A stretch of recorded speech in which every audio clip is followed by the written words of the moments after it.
Oi, gente! Hoje a coluna Seus Direitos está recebendo a doutora Kathleen da Silva. A gente vai falar hoje sobre doação, um assunto super importante que você que tem família e sua família tem qualquer herança, e olha que sempre tem, né, um terreno, uma casa, alguma coisa, e aí acontece de o patriarca, a matriarca né, falecer, começa toda uma discussão que pode levar meses, às vezes até anos na justiça. Por isso é importante você saber como que isso funciona, como que a questão, né, da distribuição do patrimônio funciona. Especificamente numa questão muito específica, né, que é a da doação. Por isso que a doutora Kathleen está aqui com a gente. Ela não vai vir só hoje não, vai vir outras vezes, viu? Por isso que a gente vai focar nessa questão da doação hoje e depois vamos desdobrando outros assuntos. Seja muito bem-vinda, obrigado por ter aceitado o convite. Imagina, eu que agradeço, fico lisonjeada por estar aqui a primeira vez. Muito obrigada mesmo pelo espaço. Doutora Kathleen é professora da UGV, então já tem um pouquinho, né, dessa manha, né, da explicação,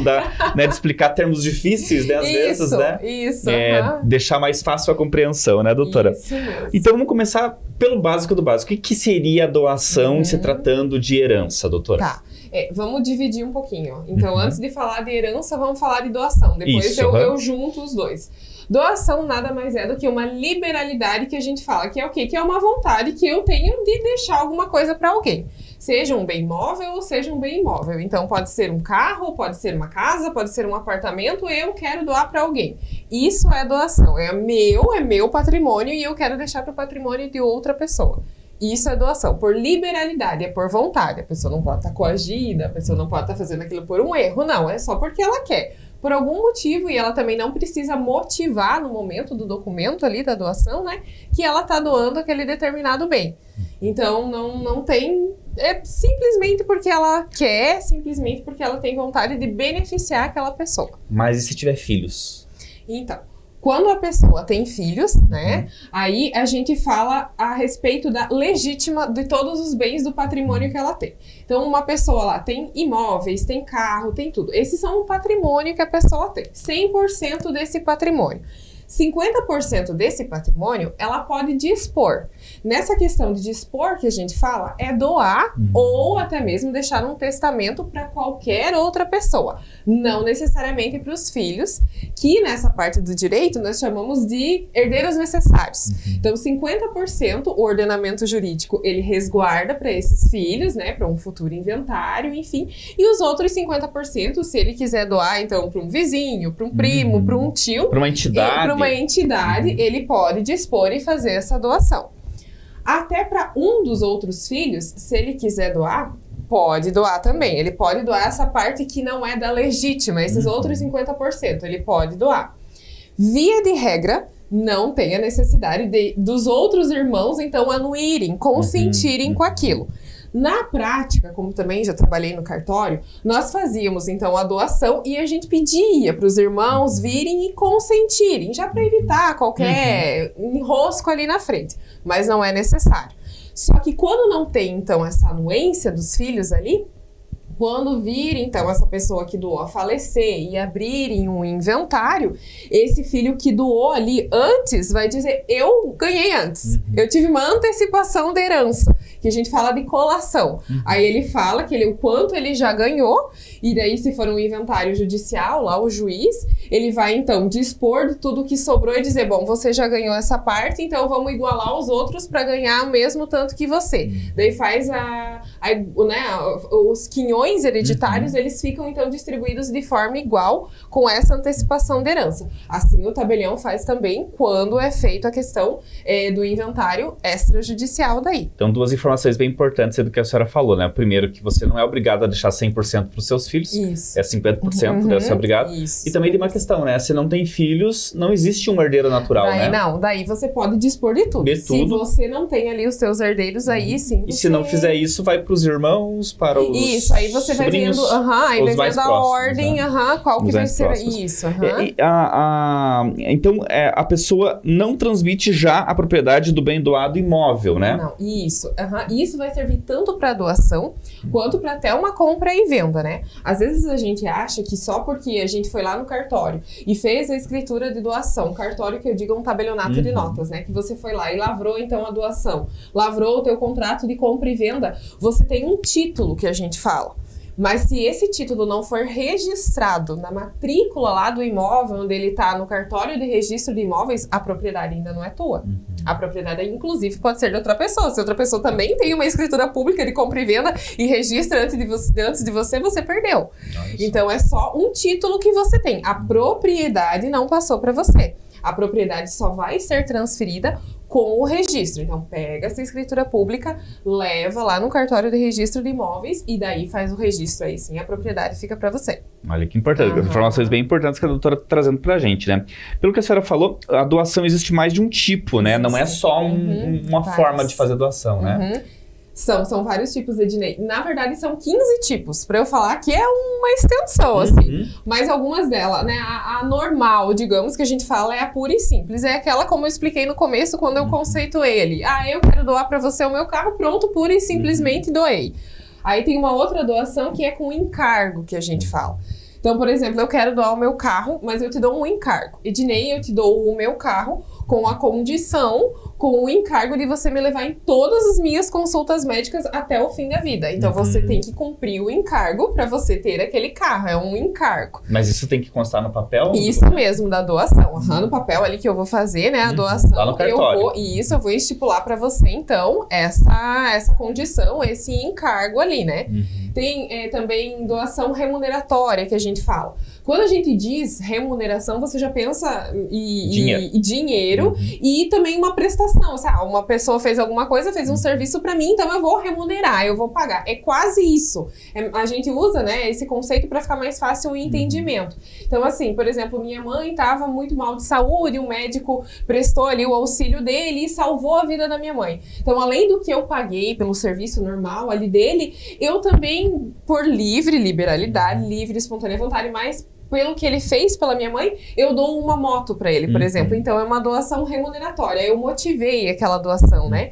Mas existem várias outras espécies. Existe a doação mista, por exemplo. Eu dou o meu carro, daí eles consideram uma doação. O meu carro vale 50 mil reais, mas para você eu vendi por 10 mil. Então, querendo ou não, aqueles 40 mil que o meu carro valia, foi doado. Então, foi um valor ali ínfimo, irrisório, uma doação mista.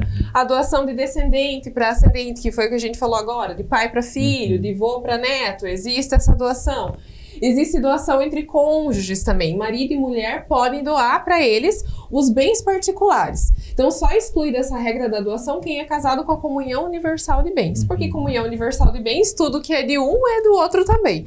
Aí, nos outros regimes ali, a parcial de bens, a separação obrigatória de bens, aí sim. Eu tenho uma casa que é só minha, eu posso doar para o meu marido pode doar para mim. Existe esse tipo de doação também. Só que a doação, ela implica no imposto, né? Isso, tem um imposto para pagar, que é o ITCMD. Aí ele depende se é para colateral, né? É uma outra questão, né, para falar. Mas via de regra, gira ali de em torno de 7 a 8% para pagar em cima daquele bem imóvel daí, né? Mas cada caso é um caso, é difícil a gente... Sim, até porque eu posso dizer que eu tô doando, mas eu posso dizer que eu tô trocando por alguma coisa. Depende para não descaracterizar. Aí se é ver que tá descaracterizando a doação, aí a gente já vai fazer algum outro instituto jurídico ali. De repente uma permuta e é outro imposto para pagar, uma compra e venda é outro imposto. A gente não pode simular nada, né? A doação tem que ser algo que você tá doando mesmo.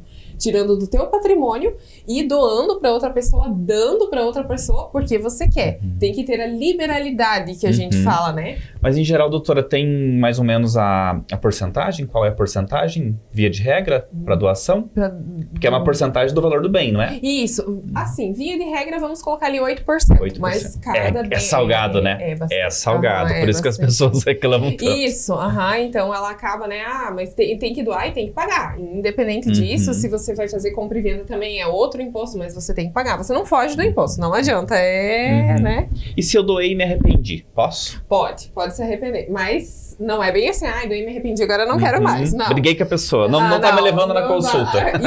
Isso pode. Isso pode, porque daí pode, porque tá daí tava lá. Exatamente. Então, assim, você pode revogar a tua doação.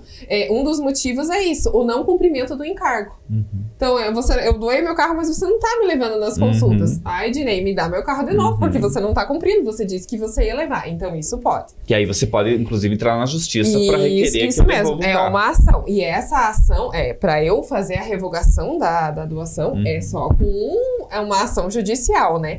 E essa ação a gente chama de personalíssima, ou seja, só quem doou que pode ingressar com a ação. Outra pessoa não pode no meu lugar. Por exemplo, o herdeiro daquela pessoa, o herdeiro natural. Vai ter, e agora que eu vou falar quando que o herdeiro vai poder entrar no meu lugar ou não. Então, outros motivos que podem ser, né, caracterizados para revogar a doação pela questão da ingratidão. Mas não é assim a ingratidão que eu acho que ele tá sendo ingrato comigo. Não, existe um rol taxativo dentro do Código Civil que vai dizer o que é ingratidão. Então, um deles é o doador, o donatário, perdão, o beneficiário ali do negócio, né, o que ganhou atentar contra a vida do doador. Seja cometendo o homicídio consumado mesmo, ou seja ele tentado.